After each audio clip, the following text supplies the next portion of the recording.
விஜயமன் madam இங்கே madam, இந்த மாதிரி கேரக்டரு பெரும்பாலும் ஒரு பெரிய கமர்ஷியல் ஹீரோயின், நல்லா தெரிஞ்ச ஹீரோயின் கொடுத்தா வேண்டாம் அப்படிம்பாங்க, ரிஸ்காக இருக்குது, நிறைய விமர்சனங்கள் வரும் அப்படிம்பாங்க. அப்புறம் செட்டில் நடிக்கிறதும் ரொம்ப கஷ்டம்.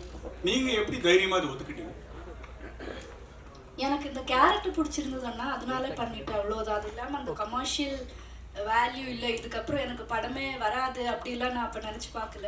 எனக்கு இந்த கேரக்டர் பிடிச்சிருந்தது, நான் பண்ணிட்டேன். இதுக்கப்புறமும் அப்படிதான், எனக்கு பிடிச்ச கேரக்டர்ஸ் வந்தால் கண்டிப்பாக பண்ணுவேன், அவ்வளோதான். இந்த படத்தில் ஒரு முத்த காட்சி இருக்குது. இந்த மற்ற படத்தில் நடிக்கிறதுக்கும் இந்த படத்தில் இருக்கிறதுக்கும் வித்தியாசம் இருக்குது. அது நடிக்கிறது வந்து எப்படி இருந்தது? அது ஈஸியாக இருந்துச்சு, ஏன்னா அது அனுஷா தான். Director sir, sir director sir, sir இந்த மாதிரி சொல்லுங்க. இந்த மாதிரி விஷயங்கள் ஆக்சுவலாக வந்து இது ஒரு இப்போ ஸ்பெஷல் சைல்டுன்னு சொல்கிறோம்ல, அந்த மாதிரி தானே இந்த ஹோமோ லெஸ்பியன்லாம். இது வந்து சமூகத்தில் நீங்கள் இந்த மாதிரி படம் எடுக்கிறப்போ ஒரு துணிச்சலான முயற்சி, அதை பாராட்டுறோம், படமாக கலைப்படைப்பாக ஏற்றுக்கலாம். ஆனால் இது இன்னும் ஜாஸ்தியாக கிடையாது. ஏற்கனவே பொண்ணு கிடைக்காம அவன் அலைஞ்சிட்டு இருக்கான் நிறையா மாப்பிள்ளைங்களுக்கு. என்ன இந்த மாதிரி விஷயங்களை யாராவது தன்னுடைய இதுவாக எடுத்துக்கிட்டு அதை ஃபாலோ பண்ணாங்கன்னா? சரி, ஃபர்ஸ்ட் ஆஃப் ஆல் நீங்கள் ஸ்பெஷல் சைல்டு அப்படின்னு சொன்னதை நான் வந்து கண்டிக்கிறேன். அது அந்த ஒரு வார்த்தை பொருந்தாது. எல்லார் மாதிரியும் தான் அவங்க அப்படின்ற புரிதல் வரணுன்றதுக்காக தான் இந்த படம் எடுத்திருக்கேன் ஆக்சுவலாக. ஸோ டெஃபினட்டாக நீங்கள் ஃபர்ஸ்ட் டே ஃபர்ஸ்ட் ஷோ இந்த படம் பார்க்கணுன்னு நான் கேட்டுக்கிறேன். நீங்கள் கேட்ட அந்த கேள்விக்கான எல்லா பதிலும் அந்த படத்தில் இருக்கும். அப்படி கிடைக்கலன்னா நம்ம டெஃபினட்டாக உரையாடலாம். ஓகேங்களா? Thank you sir. 2020 கார்த்திக் சார், நீங்க கேட்ட கேள்வி வந்து வினித் சாரோட கேரக்டர் மூலமா இருக்கு படத்துல. படம் பாருங்க, 14ஆம் தேதி அவரு பதில் சொல்லி அவர் கேட்டுப்பாரு, அதுக்கு பதிலும் சொல்லியிருப்பாங்க சார். 2000 கண்டிப்பா கிடைக்கும். அவர் ஏன்னா வினித் சார் வந்து நானும் அவர் சொன்ன மாதிரி சின்ன நான் அவர் ஏஜில் ரசித்தேன், அதனால எங்களுக்கு பதில் கரெக்டாக இருக்கும்னு நினைக்கிறேன். கண்டிப்பா பாருங்க, வினித் சார் கேட்டுப்பாரு. சார் டாக்டர் சார், 2023ல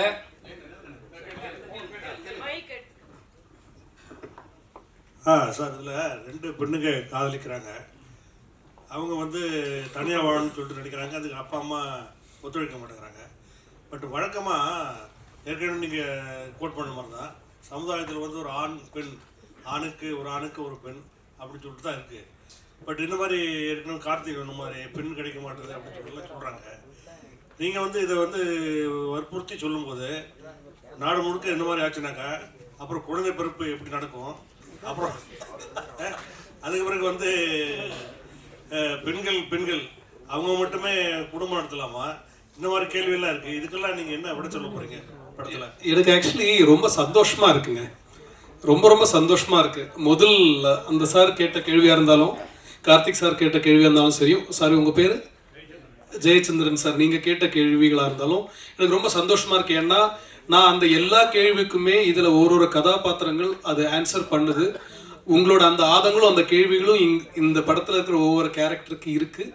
அது அவங்க என்ன பதில் சொல்கிறாங்கன்னா நீங்கள் படம் பார்த்தா உங்களுக்கு புரியும். நான் இப்போ அதை சொல்லிட்டா நான் படத்தில் இருக்க டைலாக் சொல்கிற மாதிரி இருக்கும். அதனால நான் அவாய்ட் பண்ணுறேன்.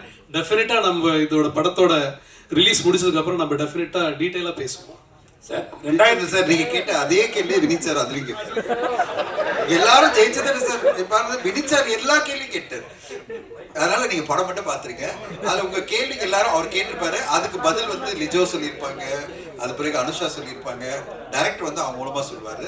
நீங்க பாருங்க சார். 2023ல வாழும் தொடர்ந்து இடம் நீதானே, இதே மாதிரி ஒரு ஸ்கிரிப்ட் தான் அந்த படமும். சரிங்களா? அந்த படத்துலயே வந்து ஒரு லாஸ்ட் எண்டிங்கில் வந்து ஒரு மக்கள்கிட்ட கொடுத்துருவாங்க அந்த கிளைமேக்ஸு. ஸோ அதே மாதிரி தான் நிறைய படம் நீங்கள் பார்த்தீங்கன்னா மக்கள்கிட்ட கொடுத்துட்றாங்க. ஏன் அது மாதிரி கொடுக்குறீங்க? ஏன்னா உங்களால் தெளிவான ஒரு முடிவு எடுக்க முடியலையா? எல்லாரையும் தான் கேட்குறாங்க, தெளிவான முடிவு எடுக்க முடியலையா? இல்லை ஒரு முடிவு சொன்னால் எல்லாருக்கும் ஏதாவது பிரச்சனை வரும்னு சொல்லிட்டு பண்ண மாட்டீங்களா?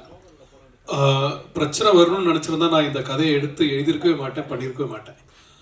இது பிரச்சனையாக இருக்குன்றதுனால தான் இந்த கதையை பண்ணேன். சரிங்களா? இந்த படத்தில் நான் வந்து ஒரு ஓப்பன் ஹெண்டடாக விடலை. இந்த படம் பார்த்தா உங்களுக்கு ரொம்ப தெளிவாக புரியும். அதோட ஏன்னா நான் இப்போ சொல்ல முடியாது. படம் ரிலீஸ்னால் நம்ம ரொம்ப டீட்டெயிலாக பேசியிருக்கலாம். டெஃபினட்டாக இது வந்து ஓப்பன் ஹெண்டட் படம் கிடையாது. எல்லா கேரக்டருக்கும் அவங்களோட மோட்டிவேஷன்ஸுக்கான எண்டு இந்த படத்தில் இருக்கும். ஒரு ஸ்க்ரீன் பே நம்ம அமைக்கும் போது அப்படி தான் இல்லையா?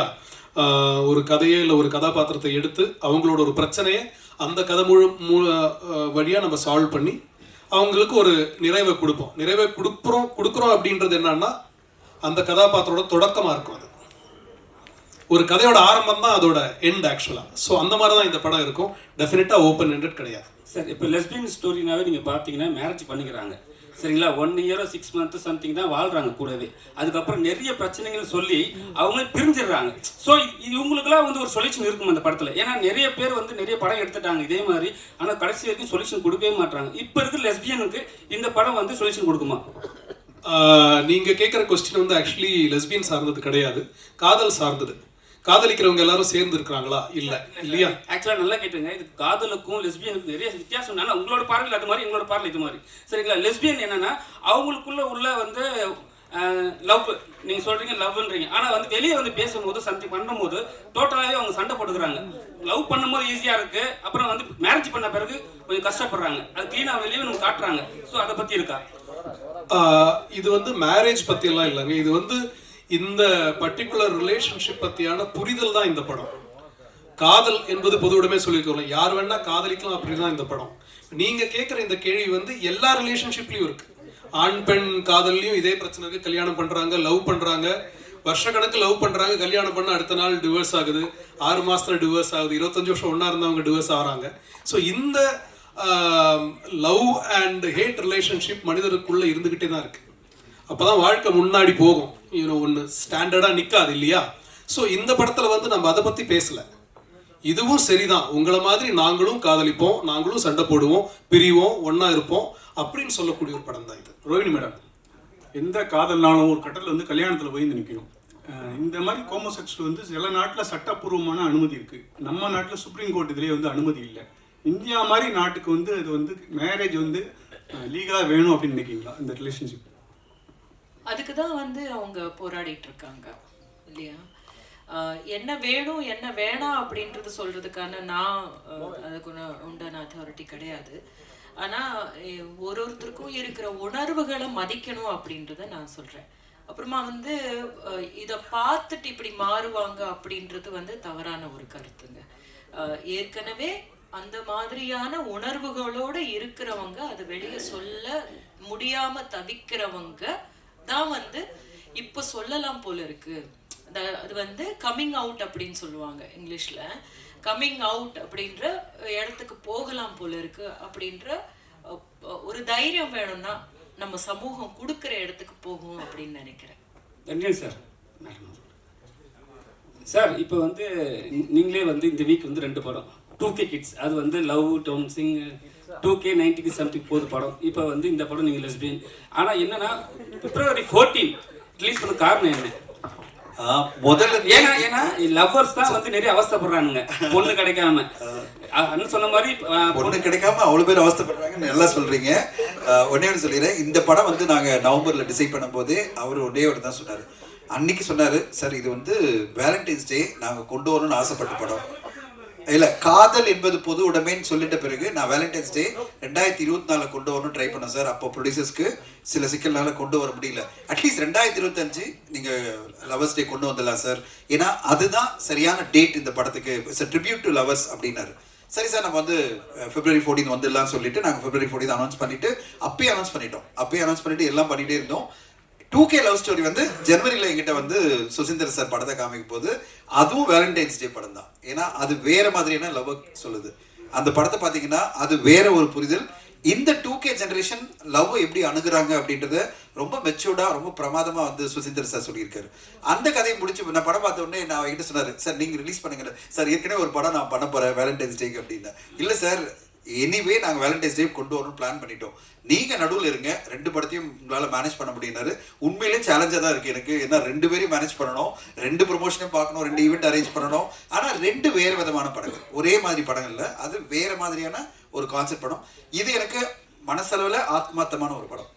மனசளவில் ஆத்மார்த்தமான படம்னா சில படங்கள் நம்ம நெஞ்சில வந்து ஆழமா பதியும், அந்த மாதிரி ஒரு படம் அது. அது இந்த கால யங்ஸ்டர்ஸ் எப்படி வந்து காதல் அணுகுறாங்கன்றதை பார்க்கும்போது ஒரு நம்பிக்கை கொடுக்குற அந்த படம் அது 2K லவ் ஸ்டோரி. இந்த படம் மனசளவில் நம்மளை வந்து ரொம்ப பாதிக்குது. மனசளவில் வந்து இந்த ஒரு கம்யூனிட்டின்னு அப்படின்னு ஒதுக்கிடாம அவங்க பார்ட் ஆஃப் அவர் ஃபேமிலி, நம்ம ஃபேமிலி தான் அவங்க.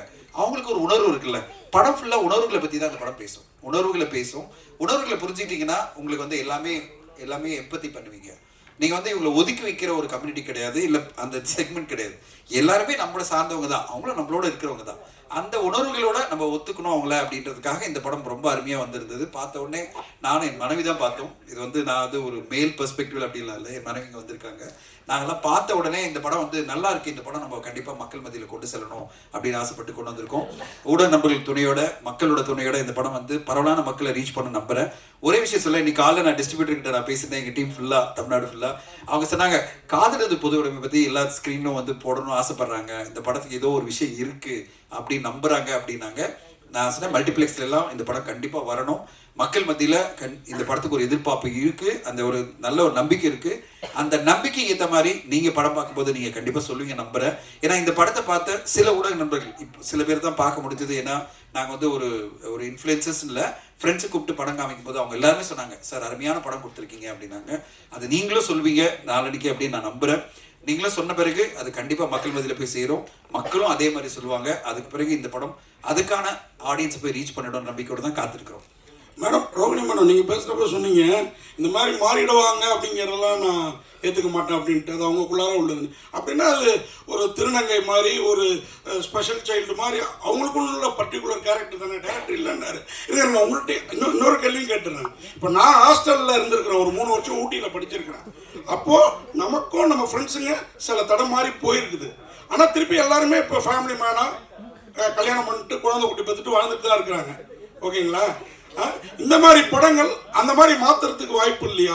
நீங்க சொன்னதுனால சொல்றேன். இவருக்கும் அதே கேள்வி தான் கேட்குறேன். ஏன்னா என்கிட்ட ஒரு ஸ்பெஷல் சைல்டு பையன் இருக்கிறான். ஹரிதாஸ் பார்த்த பிறகு இவனை எப்படா வளர்க்க போறோங்கிற பயம் இருந்தது. இப்போ வளர்த்துட்டு இருக்கேன் நல்லாவே.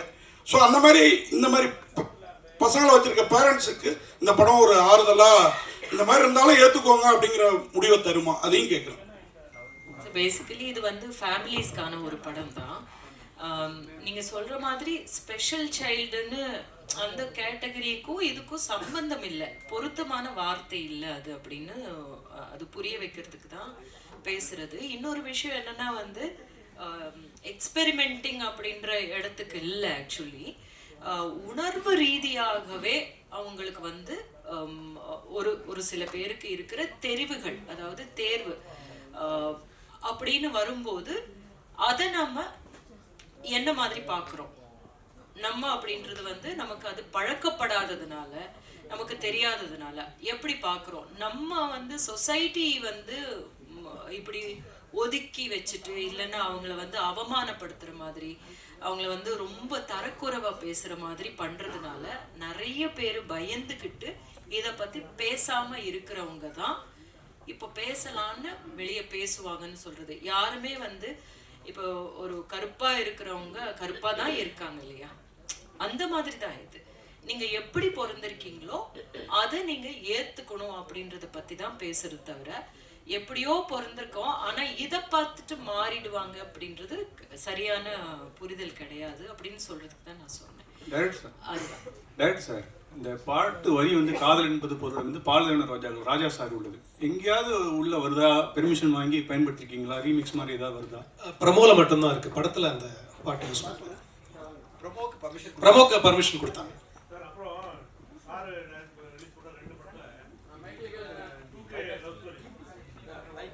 Sir sir sir director sir sir ஆக்சுவலாக இப்போது நம்ம இந்த விஷயங்கள் வந்து ஃபேமிலியில இருந்து ஃபஸ்ட்டு ஆரம்பிக்கணும். இங்கே ஐயா ஃபேமிலியில இருந்தால் ஃபஸ்ட்டு நம்ம இந்த விஷயத்த கொண்டு வரணும் அப்படின்னு நீங்கள் எப்படி ரைட் பண்ண ஆரம்பிச்சிங்க? ஏன்னா அது ரொம்ப சிக்கலான ஒரு விஷயம்.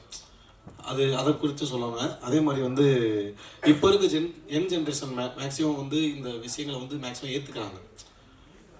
ஆனாலும் சில பேர் வந்து வானவில் அப்படின்ற வார்த்தையை யூஸ் பண்ணி நிறைய பேர் இது பண்ணுறாங்க. நிறைய பேர் எனக்கு எல்லாருக்கும் தெரியும். ஸோ இதை வந்து இன்னும் நம்ம எப்படி ஹேண்டில் பண்ணலாம், கொஞ்சம் எப்படி ஜென்ரலைஸ் பண்ணலாம் அப்படின்ற மாதிரி இதெல்லாம் படத்தில் எதுவும் இருக்குங்களா? அடுத்து இந்த படத்தில் என்ன இருக்குன்றது படத்தை பார்த்ததுக்கப்புறம் நம்ம பேசலாம். பட் நீங்கள் கேட்ட கொஸ்டினுக்கான பதில் வந்து 2-3 கொஸ்டின் கேட்டீங்க. ஃபர்ஸ்ட் கொஸ்டின் இன்னொரு வாட்டி சொல்லுங்கள். ஓகே. நான் எப்படி பார்க்குறேன்னா, இந்த சமூகம் இல்லை இந்த நேஷன் இல்லை வேர்ல்டு நம்ம போகிறதுக்கு முன்னாடி நான் அப்படின்ற ஒரு ஐடென்டிட்டி இருக்குது. அந்த ஐடென்டிட்டி ஃபஸ்ட்டு க்ரியேட் ஆகுறது நம்ம ஃபேமிலி தான் இல்லையா? ஸோ நமக்கு ஒரு அங்கீகாரம் அப்படின்றது முதல்ல ஃபேமிலியிலேருந்து தான் கிடைக்கணும். இப்போ நம்ம நிறைய பேரை பார்த்துருக்கோம், பெரிய இடத்துல வந்திருப்பான், ஆனால் வீட்டில் சண்டை போட்டு போயிருப்பான், என்னிடமும் அச்சீவ் பண்ணியிருப்பான், இருந்தாலும் என்னோட அப்பா என்னை ஒத்துக்கல, அம்மா என்னை ஒத்துக்கல அப்படின்ற ஃபீலிங் நிறைய பேரை நான் பார்த்துருக்கேன். ரொம்ப சாதிச்சிருப்பாங்க, ஆனால் மனசுக்குள்ள எப்பவுமே அந்த வேதனையோடு இருப்பாங்க. ஸோ இந்த புரிதல் அப்படின்றது ஒரு குடும்பத்தில் இல்லை, குடும்பம் அது எதுவானா இருக்கலாம், அப்பா அம்மா இல்லை நண்பர்கள் இல்லை அந்த வில்லேஜ் சார்ந்த இல்லை என் ஊர் என் நாடு அப்படின்னு கூட வச்சிருக்கலாம். ஸோ அந்த குடும்பம்ன்றது அது ஒரு யூனிட்.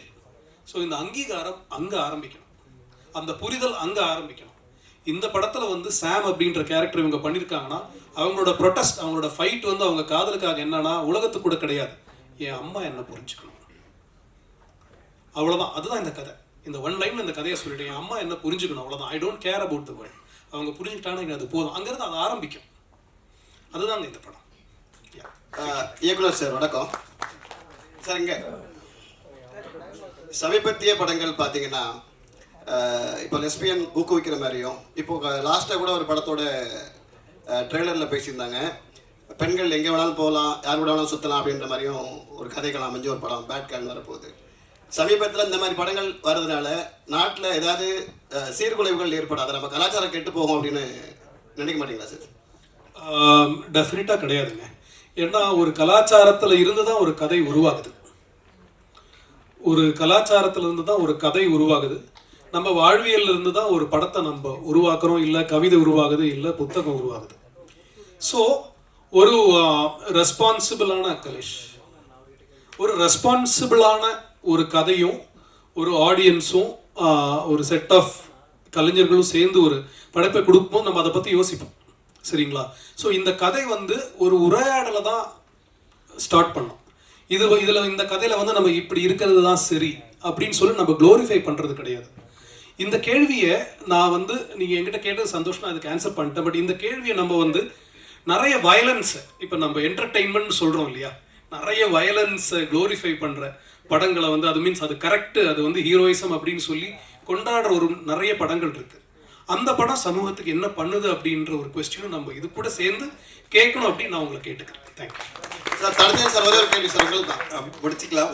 ஒரே ஒரு செகண்ட் சொல்லிடுறேன். சார் கிட்டதுக்காக சொல்கிறேன். சார் எவ்வளோ அழகாக சொன்னார் பாருங்க. வயலண்டான பல படங்கள் பார்க்குறோம். ஒரு ஹீரோ 100 பேரை கொலை பண்ணுறது, கத்தியில் குத்தி ரத்தமாக கொள்றதெல்லாம் பார்க்குறோம். அது சமுதாயத்தை பாதிக்காத போது இது உணர்வுபூர்வமாக ஒரு பெண் இன்னொரு பெண்ணை நேசிக்கிறா, என் சின்ன வயசுலேருந்தே இதுதான் என்னுடைய அன்பு அப்படின்னு சொல்கிறது அந்த பெண்ணோட உணர்வு. அது எல்லா பெண்களுக்கும் இது வரணும்னு அவசியம் இல்லை, எல்லா பெண்களும் அப்படிலாம் கிடையாது. அப்படிப்பட்ட ஒரு பெண்ணுக்கு நம்ம ஆதரவு கொடுக்கணும் உணர்வுபூர்வமா அப்படின்றதா இந்த கதை சொல்ல வருது தவிர உலகத்துல எல்லா பெண்களும் இப்படி இருக்கணும்னு நம்ம சொல்லலை, இதை என்கரேஜும் பண்ணலை. இன்ஃபேக்ட் வினித் சார் கேரக்டர் மூலமா, ரோஹிணி மேம் கேரக்டர் மூலமா பல கேள்விகள் உங்களுக்கு இருக்கிற எல்லா கேள்விகளுக்கும் அந்த கேரக்டர்ஸ் பதில் சொல்லணும். இது லிஜோமல் கேரக்டர், அதாவது அந்த சாம் என்ற கேரக்டரும் அனுஷா கேரக்டர் நந்தினி கேரக்டர்லையும் அவங்க பதில் சொல்லுவாங்க. கடைசியில் உணர்வுபூர்வமா புரிய வைப்பாங்க ஆடியன்ஸ்க்கு, இது எங்களுடைய உணர்வுகள், இந்த உணர்வுகளை நீங்கள் ஏற்றுக்கணும் அப்படின்ற மாதிரி அவங்க சொல்கிறாங்க. இந்த இது ஒரே ஒரு சொல்லிடுறேன் ஊடகங்களுக்கு. நாங்கள் சென்சர் போகும்போது நீங்கள் கிட்ட மாதிரி தான் முதல்ல சென்சர் நாங்கள் போகிறோம். அதுலேருந்து ஒரு அப்ஜெக்ஷன் வந்துட்டே இருந்தது. அதில் ஒருத்தர் ரொம்ப அப்ஜெக்ட் பண்ணிட்டே இருந்தாங்க, இது ஏ சர்டிஃபிகேட் கொடுக்கணும் படம், ஏன்னா இது ஒரு குறிப்பிட்ட சமுதாயத்தை மட்டும்தான் இது ஏற்றுக்க முடியும் அப்படின்னு சொல்லும்போது நானும் டைரக்டர் உட்காந்துருக்கோம். நாங்கள் பிடிவாதமாக சொன்னோம், இது எல்லா தரப்புக்குமான ஒரு படம், எல்லா குடும்பங்களும் பார்க்கணும், அதனால் நாங்கள் ரிவைசிங் கமிட்டி போகிறோம் அப்படின்னு சொன்னோம். ரீஜனல் ஆஃபீஸர் சொன்னார், சரி ரிவைசிங் கமிட்டி போங்க அப்படின்னாங்க. இன்ஃபேக்ட் எங்களுக்கு என்ன சொன்னாங்க, அடல்ட்ஸ் ஏ சர்டிஃபிகேட் கொடுத்து பல கட்ஸ் கொடுக்குறேன் அப்படின்னாங்க. நாங்கள் என்ன சொன்னோம், இல்லை இதில் எங்களுக்கு இதை ஏற்றுக்கொள்ள முடியாதுன்னா ரிவைசிங் கமிட்டி போகலாம். நாங்கள் ரிவைசிங் கமிட்டியில் 10 பேர் பார்த்தாங்க, 6 பேர் பெண்கள். ஒரு ஒப்பனாசில் 6 பேர் பெண்கள், 4 பேர் ஆண்கள். படம் பார்த்து முடிச்ச உடனே 6 பேருமே குடும்பஸ்தர்கள். ஒரு ஒப்பனா சொல்லிடுறேன், குடும்பஸ்தர்கள்னா குடும்பம், அவங்களுக்கு குழந்தைகள் இருக்கு. எல்லாருமே நான் பார்த்த உடனே உள்ள போகும்போது தான் இவங்கெல்லாம் வந்திருக்காங்களா, அதாவது முக்கியமான ஆளுமைகள்லாம் வந்திருக்காங்க. ஏன்னா ரீஜனல் ஆஃபீஸர் முக்கியமான ஆளுமைகளை கூப்பிட்டுருக்காங்க, ஏன்னா இது ஒரு சென்சிட்டிவான படம், நீங்கள் பாருங்க அப்படின்னு ரிவைசிங் கமிட்டியில். அந்த ரிவைசிங் கமிட்டி உள்ளே கூப்பிட்ட உடனே நம்ப மாட்டீங்க, நான் எக்ஸாஜரேட்டே பண்ணல, உள்ளே போன உடனே UA 16+ நோ கட்ஸ் படத்தை ரிலீஸ் பண்ணுங்க, சூப்பராக பண்ணியிருக்கீங்க நாங்கள். இதை விட எங்களுக்கு என்ன ஒரு அங்கீகாரம் வேணும்? அவங்க என்ன சொன்னாங்க, நான் நினைச்சேன் UA நாங்கள் கேட்டது UA, அதில் ஏதோ கட்ஸ் கொடுக்க போகிறாங்கன்னா ஒரு கட்ஸும் கிடையாது. நாங்கள் அவ்வளோ ரசித்தோம் இந்த படத்தை, இவ்வளோ மெச்சூரிட்டியான ஒரு படத்தை கொடுத்துருக்கீங்க, எல்லா ஃபேமிலியும் பார்க்க வேண்டிய படம், இது எதுக்கு ஏ சர்டிஃபிகேட்டு, யூஏ தான் நீங்கள் படத்துக்கு கொண்டு போங்க, ரிலீஸ் பண்ணுங்க அப்படின்னு உடனே எழுந்துங்க போங்க அப்படின்னாங்களா. நாங்களாம் அப்படியே பிரமிப்பாக உட்காந்து பார்த்துட்டு இருந்தோம். 4 பேரும் அப்படியே எழுந்து வந்தோம். கண்டிப்பாக அந்த உணர்வுபூர்வமாக இந்த படத்தில் நீங்கள் மட்டும் கொஞ்சம் ஒன்றிட்டீங்கன்னா அந்த ப்ரெஸ் ஷோவில் அப்படி முடியும் போது நீங்களும் இதே வார்த்தை அந்த சென்சர் ஆஃபீஸரில் இருந்த எல்லா போர்டும் சொன்ன மாதிரி எங்களுக்கு அந்த அங்கீகாரம் கொடுப்பீங்கன்னு நம்பிக்கையோட காத்திருக்கிறோம். வெகு விரைவில் உங்களுக்கு படத்தை காமிக்கிறோம். சார் உங்களுக்கு கடைசியாக ஒரு கேள்வி சார், உங்களுக்கு மட்டும்தான் சார். லாஸ்டா 2K கிட்ஸ் நம்ம ஆடியோ அந்த படம் வேண்டாம், இந்த படத்தை பேசுவோம். பேசல சார், அதை பேசல. நீங்க ஒரு क्वेश्चन வச்சீங்க சார், படம் வெளியாகிற படங்கள்ல 93% ஃபிளாப் ஆகுது, 3% தான் ஹிட் ஆகுது அப்படின்னு சொல்லி 7% தான் ஹிட் ஆகுதுன்னு சொல்லியிருந்தீங்க. இது எங்களுடைய கேள்வி என்னன்னு கேட்டீங்க அப்படின்னா, எல்லாருமே ஒவ்வொரு மேடையிலையும் சொல்றாங்க படம் தொடர்ந்து ஃபிளாப் ஆகுது, ஓட மாட்டேங்குது, லாஸ் ஆகுது எல்லாரும் சொல்றாங்க. எல்லாருக்கும் இந்த ஆதங்கம் எங்களுக்கும் இருக்கு. நான் என்ன கேட்கறேன்னு கேட்டீங்கன்னா, ஒரு படம் நம்ம மேக்கிங் பண்றதுக்கு ஒரு 50 கோடி செலவாகுது அப்படின்னா 250 கோடி ஒரு ஹீரோ ஹீரோயின் சம்பளத்தை திணிக்கும் போது அது லாஸ் ஆகுது. நம்ம யாருமே அதை யோசிக்கிறது இல்லை. என்ன பட தயாரிப்பாளரும் சரி இயக்குனரும் சரி யாரும் யோசிக்கிறல. ஒருத்தவங்க கால் ஷீட் வேணும் அப்படின்றதுக்காக 150 கோடிக்கு நடிச்சிட்டு இருந்தவங்கள 250 கோடி கொடுத்து புக் பண்றாங்கல்ல. இப்போ லாஸ் எதனால சார் வருது? இந்த பெரிய நடிகர் நடிச்ச படங்கள்ல ஒரே ஒரு புரிதல், நான் தனியா ஒரு ஒர்க் ஷாப்பே உங்களுக்கு பண்ணிடுறேன், ஏன்னா அதெல்லாம் நான் பண்ணிட்டு இருக்கிற ஆள் தான். பெரிய நடிகர் நடிச்ச படங்கள்ல 70% 80% ரெவன்யூ வந்து அதர் ரெவன்யூலேயே உங்களுக்கு வந்துடும். எதனால் அவ்வளோ சம்பளம் கொடுக்குறாங்கன்னா, ஒரு டிஜிட்டல் வந்து அவ்வளோ விலை கொடுத்து வாங்க ரெடியாக இருக்காங்க, சேட்டலைட் வாங்க ரெடியாக இருக்காங்க, மியூசிக் வாங்க ரெடியாக இருக்காங்க. ஆனால் அதே ஒரு சின்ன படமாக வரும்போது எல்லாரும் சொல்கிற ஒரே வார்த்தை என்ன தெரியுமா சார்? ஊடகங்கள் என்ன சொல்லுது, ஆடியன்ஸ் என்ன சொல்கிறாங்க, அது பிறகு வாங்குறேன்றாங்க. எந்த அளவு, அதாவது நாங்கள் எப்படி ஒரு சின்ன படம் எடுத்த எல்லா தயாரிப்பாளரும் நம்பி இருக்கிறது எது தெரியுமா? உங்களையும் ஆடியன்ஸை தான் நம்பி இருக்கோம். அவங்க நல்லா இருக்கு சொன்னாதான் சேட்டலைட் வந்து வாங்குவாங்க, டிஜிட்டல் வாங்குவாங்க. பெரிய நடிகர் நடிச்ச படம்னா எல்லாத்தையும் வந்து முதலே வாங்கிடுவாங்க. அதனால அவங்களுக்கு எந்த பயமும் இல்லை. அதனால அந்த படத்தோட கம்பேர் பண்ணாதீங்க. நாங்கெல்லாம் வந்து எதிர்பார்த்துட்டு இருக்கிறது உங்க மாதிரி இந்த மாதிரி படங்களுக்கு உங்களுடைய ஆதரவு தான். வினித் சார், லாஸ்ட் கொஸ்டின் என்னன்னா, ரொம்ப நாளுக்கு அப்புறம் இது மாதிரி ஒரு படம் பண்றீங்க தமிழ் சினிமால. ஏன்னா நீங்க வந்து 80s 90s வந்து உங்களை வந்து கொண்டாடினாங்க. ரொம்ப நாள் படம் பண்ணாத காரணம் என்ன? ஏன் வந்து ஃபர்ஸ்ட் இப்போ ரொம்ப நாளுக்கு அப்புறம் இந்த படம் பண்ண காரணம்? ஆனா வந்து சோசியல் மீடியாவில் கடைசி வரைக்கும் அவங்க ட்ரெண்ட் பண்ணே இருக்காங்க. சந்திரமுகியா இருந்தாலும் சரி, சக்கரையா இருந்தாலும் சரி, எல்லாமே ட்ரெண்ட் பண்ணுங்க. அது எப்படி பாக்குறீங்க? இல்லைங்க, ஆஸ் அன் ஆக்டர் எனக்கு வந்து டெலிபரேட்டாக ஒரு கான்ஷியஸாக எடுத்த பிரேக் அப்படிலாம் கிடையாது. வாய்ப்புகள் கம்மி தான் டெஃபினெட்லி. அண்ட் அது 2 ரீசன்ஸ். ஒன்று நம்மளோட சக்ஸஸ் ரேஷியோ, அது பொறுத்த வரைக்கும் தான் நமக்கு வாய்ப்புகள் வரும். எனக்கு ஆனால் பர்சனல் நோட், எனக்கு வந்து அந்த கேரக்டர் சேலஞ்சிங்காக இருக்கணும், என்னால் ஏதாவது கான்ட்ரிபியூட் பண்ண முடியணும். அப்படி இருக்கிறது தான் நான், especially after the point of time, இப்போ at this point of my career, at this age, this is the time to explore different characters. So அதனால டைம் எடுத்து இப்போ வர்ற எல்லா ரோலும் பண்ணாமல், இப்போ மலையாளத்தில் நான் பண்ணிட்டு இருக்கேன் நிறைய படங்கள், தமிழில் ஆல்சோ வரும்போது இந்த மாதிரி தான் ரேராக வருது. ஸோ அதுதான் உண்மை ஆக்சுவலி. அதனால நான் டெலிபரேட்டாக பிரேக்கு அப்படிலாம் இல்லை. அஃப்கோர்ஸ் மை டான்சிங் ப்ரொஃபஷன், என்னோட டான்ஸ் ஸ்கூல் அதெல்லாம் ஒரு சைடில் வேற போயிட்டு இருக்கு. But as an actor I think it is very important. ஏன்னா மக்கள் மனசு, இப்போ நீங்கள் சக்கரை எடுத்து சொல்கிறீங்க, காதல் தேசம் எடுத்து சொல்கிறீங்க, மே மாதம், ஒரு Chandramukhi, that goodwill is so important. நம்ம என்ன பெர்ஃபார்ம் பண்ணியிருக்கோம் அது எப்போ அதாவது மனசில் இருக்கும் மக்களுக்கு. இப்போ இன்னைக்கும் எங்கிட்ட இப்போ மோர் தென் 33 இயர்ஸ் அவரை பற்றி இன்னைக்கும் நான் ஒரு கேபில் ஏறினா அந்த படத்தை பற்றி அந்த கேரக்டர் பற்றி மக்கள் எங்கிட்ட பேசுறதுன்னா it is because of that craft, அந்த டைரக்டரோட, அந்த ரைட்டரோட, இளையராஜா சாரோட மியூசிக், அந்த டீமோட ஒர்க். ஸோ அந்த மாதிரி டீமில் அந்த மாதிரி ஒரு வாய்ப்பு வரும்போது தான் பண்ணணுன்றது என்னோட ஒரு பேசிக் பாலிசி. அப்போதான் மக்கள் மனதில் நம்ம இருக்கும். ஸோ அதனால ஆஃப்டர் லாங் டைம் எனக்கு இந்த மாதிரி, of course I have done in between படங்கள் பண்ணிட்டு இருந்தேன். JP when he sent the script I was so fascinated. ஏன்னா அந்த ஏஜுக்கு ஏற்ற மாதிரி நான் இதுவரை பெர்ஃபார்ம் பண்ணாத மாதிரி. அண்ட் ஸோ அது ஒரு சேலஞ்சாக இருந்தது. And I was confident. அது தட் இஸ் வெரி இம்பார்ட்டன்ட். இது பண்ணி it has to be justified. அது நம்ம டிஸ்கஷன்ல he also felt the confidence that என்னால் பண்ண முடியும். அப்படி வந்தது. தேங்க்யூ.